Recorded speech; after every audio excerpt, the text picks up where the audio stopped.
Shots, technique, execution બેટિંગમાં matter કરે છે, એમ running between the wickets, calling એ બી એટલું જ ઇમ્પોર્ટન્ટ. તો આજે આપણે એક ડ્રીલ કરશું specially running between the wickets માટે કે વાય ઇટ ઇઝ ઇમ્પોર્ટન્ટ. તો એના માટે આપણે સિનારીઓ એવું રાખીએ કે you hit the ball, virtually તમે ખાલી ઓફમાં મારો છો અને then you have to run 3 run.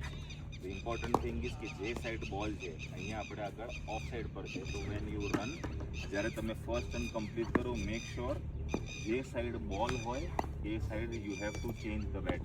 એટલે સોટે તમને ખ્યાલ છે કે સેકન્ડ રન છે, કે જેમ ફરી પાછું તમે સ્ટ્રાઇકની સાઈડ આવો તો બોલ અગેન ઓફ સાઈડ પર છે, તો તમારે ફરી પાછું લેફ્ટથી રાઈટમાં આવીને again you have to watch the ball. અને then third, don't forget to track. આ મૂકો, આપણે ઘણું બધું ટીવીમાં જોયું છે કે ઉપરથી મૂકવામાં રનઆઉટ થઈ જાય. સો મેક ઇટ અ હેબિટ કે આપણે હર વખતે ડ્રેગ કરીએ. ઠીક છે? તો સિનારીઓ એવું છે કે તમે બેટિંગ કરી, just play a shot on the off side and run થઈ. Yes.